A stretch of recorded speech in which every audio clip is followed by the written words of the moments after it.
dos temas.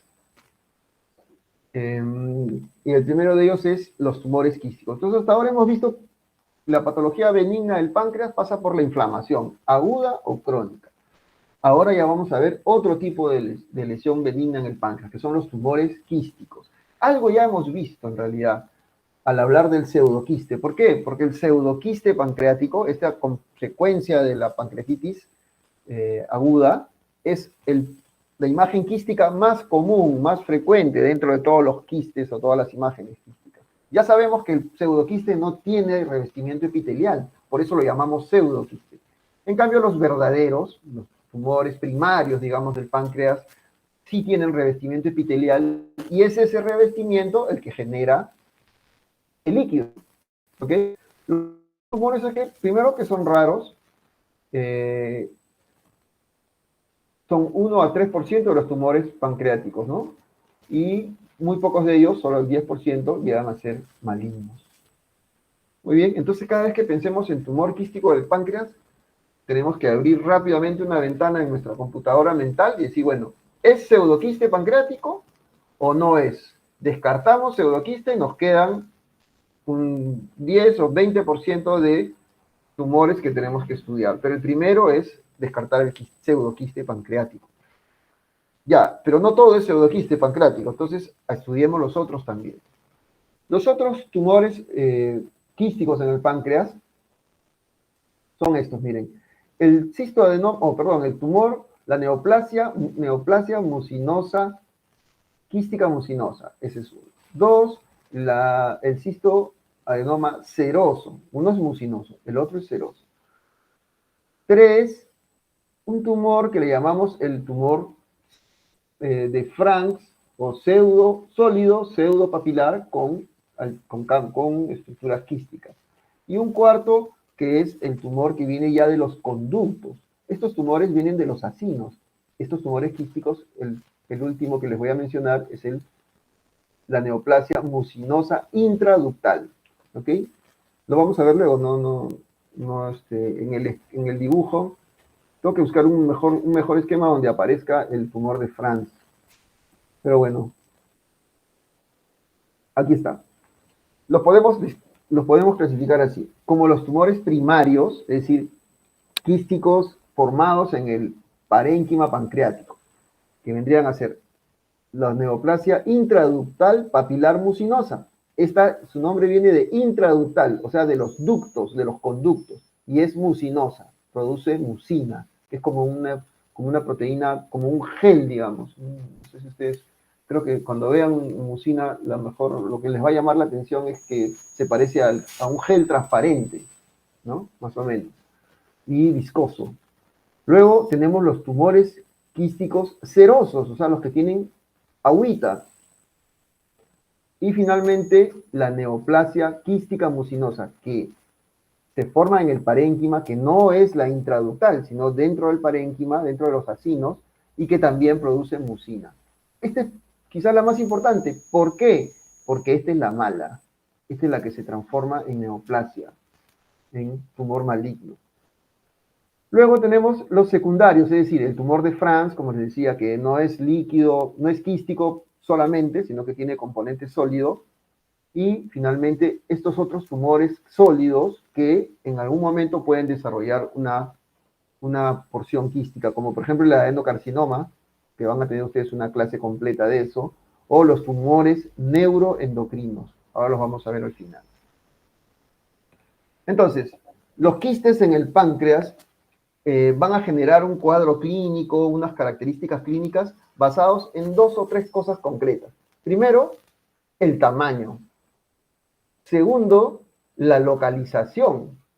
Y tercero, la naturaleza histológica. El tamaño, ¿qué significa? Mientras más grandes, van a generar mayor cuadro clínico, un cuadro clínico más evidente.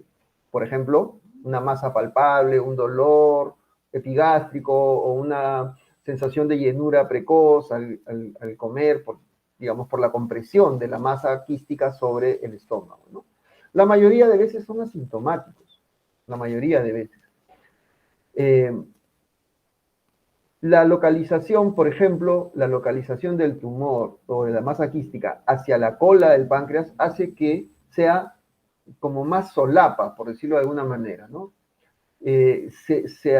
Sus manifestaciones clínicas van a ser muy tardías. El tumor va a crecer sin que el paciente pueda notarlo. Eso sucede también para los tumores malignos del páncreas, para el adenocarcinoma. Recuerden, el adenocarcinoma de la cola del páncreas se diagnostica cuando ya la enfermedad está totalmente avanzada, con metástasis, y es una situación ya irremediable, irreversible.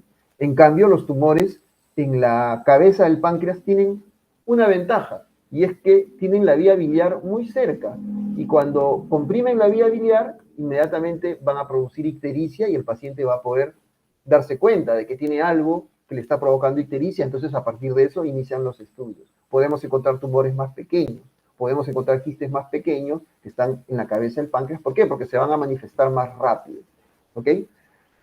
Y algunos de ellos, cuando ya son malignos, pues generan pérdida de peso, y otros como manifestaciones de pancreatitis crónica, ¿no? Malabsorción, esteatorrea, estas cosas, ¿no? ¿Cómo los evaluamos? Ya tenemos claro que la prueba ideal para evaluarlos va a ser la tomografía. Pero además, como es líquido, nos va a ayudar un poco la ecografía endoscópica. La ecografía endoscópica es el segundo método importante para estudiar los tumores quísticos del páncreas. La amilasa, ¿para qué nos serviría? Para descartar definitivamente que sea un pseudoquiste. Si somos capaces de punzar un quiste y encontrar valores de amilasas muy altos, por encima de miles, 10.000, entonces decimos esto es un pseudoquiste pancreático, y lo que hay que hacer es un drenaje, una cistogastrostomía o una cistoenterostomía. En cambio, los tumores quísticos que puedan tener comportamiento maligno no van a tener amilasa sérica, ¿no? No, amilasa en valores importantes, ¿no? También el dosaje de antígeno carcino embrionario nos puede servir cuando ya hay una malignización de estos tumores, del mucinoso sobre todo, ¿no? Y la CEPRE para ver la vía biliar y la compresión extrínseca. Veamos imágenes. Esta es una neoplasia quística mucinosa. Miren, muchas cavidades, muchos tabiques y como quistes múltiples, ¿no? Uno podría ver esta imagen y decir, se parece a un quiste hiatídico, ¿no? Efectivamente, se parece a un quiste hiatídico, ¿no? A esos quistes hiatídicos que tienen muchas vesículas hijas y que tienen un comportamiento así tan variado. ¿Ok? Está en el páncreas. Fíjense acá el origen, desde el páncreas, en la cola, hacia la cola, comprime el estómago, que es esta cavidad, y tiene estos tabiques, ¿no? Y si lo vemos acá, la imagen del costado, tiene una pared gruesa, ¿ok? En este caso tiene una pared gruesa. Estas dos características, los tabiques y las paredes gruesas, nos hacen pensar en la posibilidad de malignización y de que se trate de un quiste mucinoso, esta neoplasia quística mucinosa.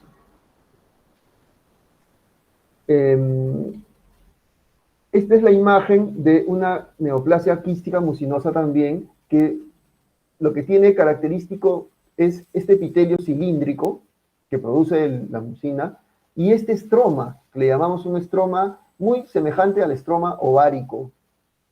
Por eso los tumores o la neoplasia quística mucinosa es más, digamos, casi, no diremos al 100%, porque en medicina no hay 100% ni 0%, pero lo vamos a encontrar en mujeres, la neoplasia quística mucinosa. Hay casos que no tienen este estroma, están descritos. Pacientes con neoplasia quística mucinosa que no tienen este estroma y que son varones, ¿no? Que se pueden encontrar en varones. Entonces, esa es la característica de la neoplasia, de la primera de las lesiones que hemos mencionado.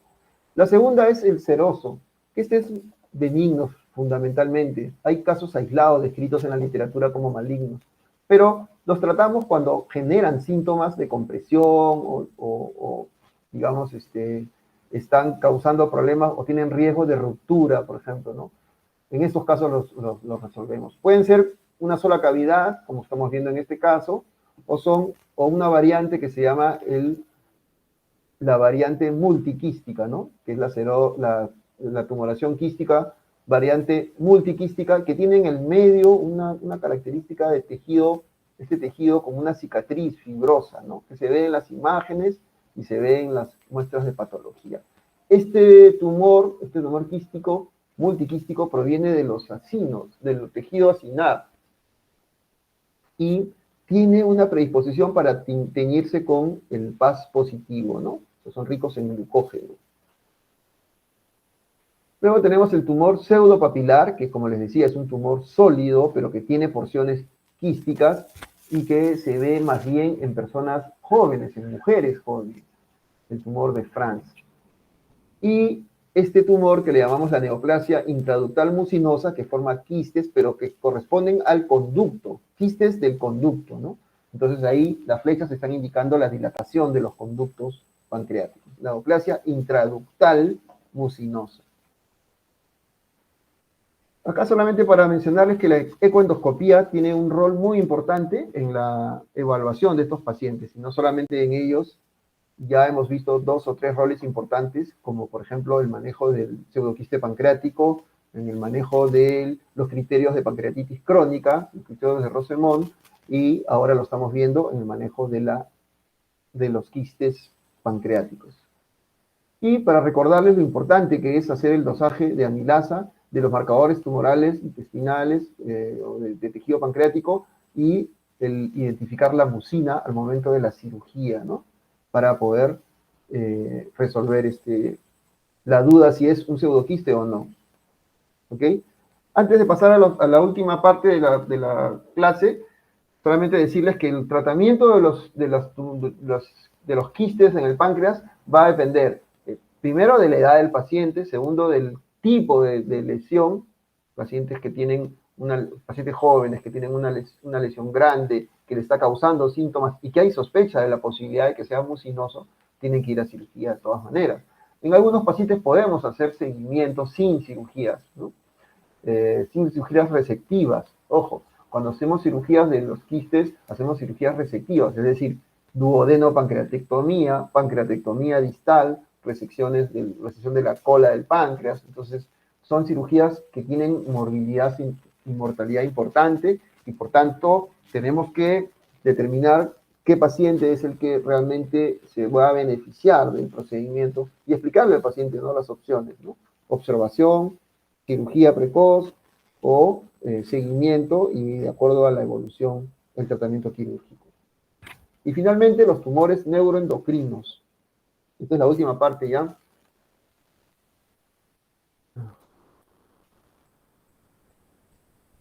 ¿Qué cosas son los tumores neuroendocrinos? Son una familia de tumores que tienen un origen común. Todos se originan en la cresta neural, que es el neuroectodermo. Entonces producen, digamos, sustancias que podrían pasar como neurotransmisores, pero también sustancias que tienen efectos a diferente nivel, o sea, hormonales. Y a eso le llamamos aminas vasoactivas, péptidos y aminas bioactivas, ¿no? Son productores de estos péptidos y aminas bioactivas. Entonces, todos tienen una característica similar, tienen la misma tipo celular, células uniformes, con estroma vascular, tienen los mismos marcadores de inmunohistoquímica, es decir, la celularidad, tienen algunas características dentro de la célula, de las membranas, qué sé yo, que los hace de la misma familia, y todos producen lo mismo, ¿no? Fíjense que en el año 1927 se describió el primero de ellos, en 1927, no ha pasado ni 100 años, y recién estamos entendiendo un poco de qué se trata esta enfermedad.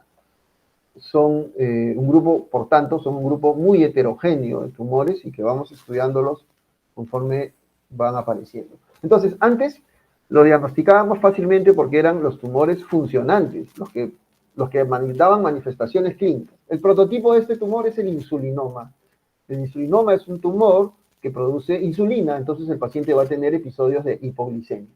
Entonces era como una secuencia, ¿no? Tiene un tumor neuroendocrino porque produce insulina y tiene estas características, su cuadro clínico. Sin embargo, con el desarrollo de las imágenes, de la tomografía, de la resonancia, nos empezamos a descubrir que habían una cantidad de tumores neuroendocrinos no funcionantes mucho mayor y que no había forma de diagnosticarlos precisamente porque no generan ninguna reacción en el organismo, no tienen una sustancia bioactiva. Y ahora resulta que son el 80%, la mayoría son no funcionantes, ¿no? De estos hay benignos y también hay malignos con metástasis, ¿no? O sea que estos son tumores que hay que mirarlos con mucho respeto y con mucho cuidado, ¿no? Algunos factores pronósticos de malignidad están en relación al índice mitótico, a la Ki67, que es una proteína que se genera en tejidos que proliferan mucho, o sea, que están en constante replicación, ¿no? Depende también del grado de diferenciación, del tamaño, el compromiso linfático, la invasión vascular y finalmente el pronóstico menor cuando hay metástasis a distancia, ¿no? Fíjense este último punto, 50-60% de los neuroendocrinos ya tienen enfermedad a distancia cuando son diagnosticados. Es decir, son realmente malos, ¿no? El hallazgo, por tanto, es incidental. De casualidad podemos detectar alguno de estos tumores, sobre todo cuando son no funcionantes. Cuando son funcionantes, obvio, el insulinoma, cuando produce episodios de hipoglicemia, o el gastrinoma, que es el segundo en frecuencia, cuando produce úlceras, una enfermedad ulcerosa muy severa. Algunos tumores neuroendocrinos vienen asociados en tumores de la hipófisis, paratiroides y en el páncreas, ¿no? Se llaman neoplasias endocrinas múltiples, en este caso con el páncreas tipo 1. Y todos se diagnostican mediante pruebas de radioinmunoensayo o algunos test funcionales para evaluar la gastrina y para evaluar el grado de insulina, ¿no? Entonces, no hay mucho para analizar, son bastante sencillos, pero el problema es el siguiente.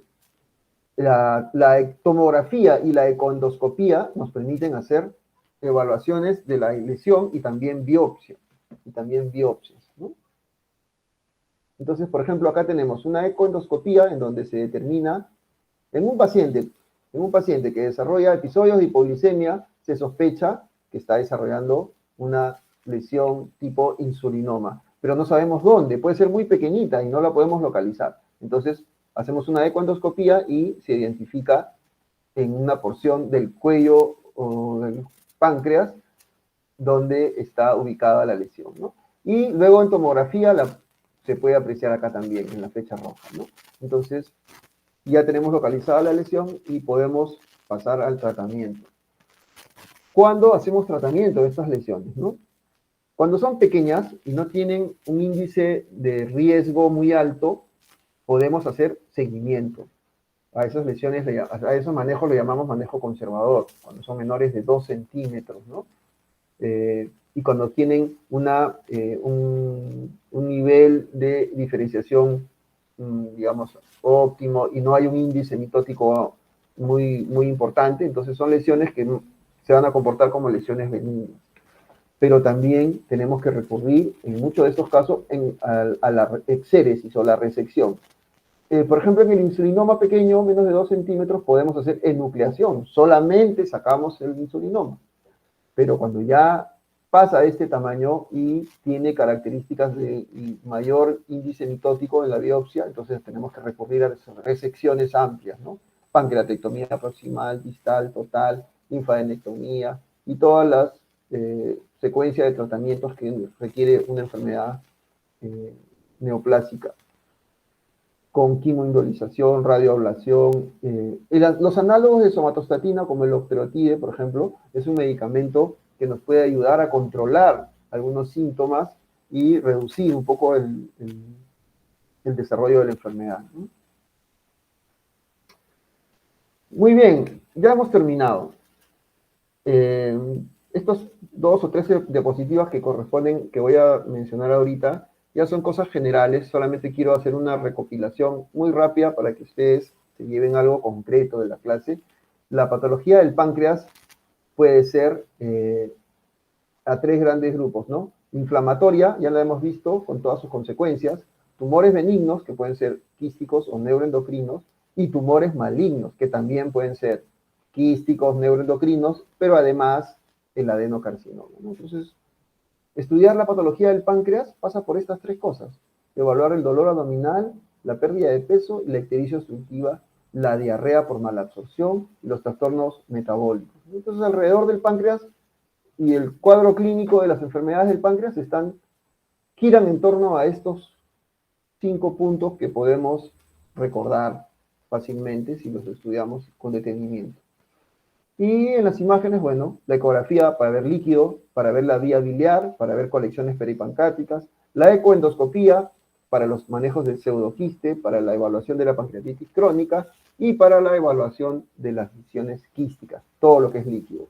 La colangioresonancia, fundamentalmente para ver la vía biliar, a partir de la cual se generan muchas ahí en la vía biliar está el origen de muchos de los problemas que se manifiestan en el páncreas. Y finalmente, en la tomografía como la prueba más importante para manejo de la patología del páncreas. La cirugía del páncreas pasa por la cirugía resectiva, la cabeza del páncreas. Cabeza, digamos que es hasta donde están los vasos mesentéricos. Este es el cuello, y luego viene el cuerpo y la cola. Entonces, pancreatectomía, duodenopancreatectomía, la parte proximal, pancreatectomía media, la parte media, pancreatectomía distal, la cola, necrosectomía en pancreatitis, enucleación en tumores neuroendocrinos funcionales pequeños, y finalmente el trasplante de páncreas. Y creo que esa es la última. Ahora sí acabamos. Bueno, me dan sus preguntas o lo que quisieran comentar, por favor. Doctor, una consulta. En el caso de pancreatitis crónica, el dolor abdominal ya mencionó que era menos, pero también es en faja. Fíjate, mira, esto que te quede como concepto, en la pancreatitis crónica puede haber de todo. Podrías encontrar dolor en faja, podrías encontrar dolor epigástrico, podrías encontrar dolor postprandial, podrías encontrar dolor prandial tardío por distensión, por flatulencias. Entonces, sí podría haber dolor en faja también, como también, como te digo, toda la gama de síntomas que pueden afectar el abdomen y el retroperitoneo de manera crónica, ¿no? ¿Alguna pregunta más? Esta foto es de un compañero de ustedes que hacía las guardias, que hacía guardia en las prácticas, y que bueno, pues siempre a cierta hora ya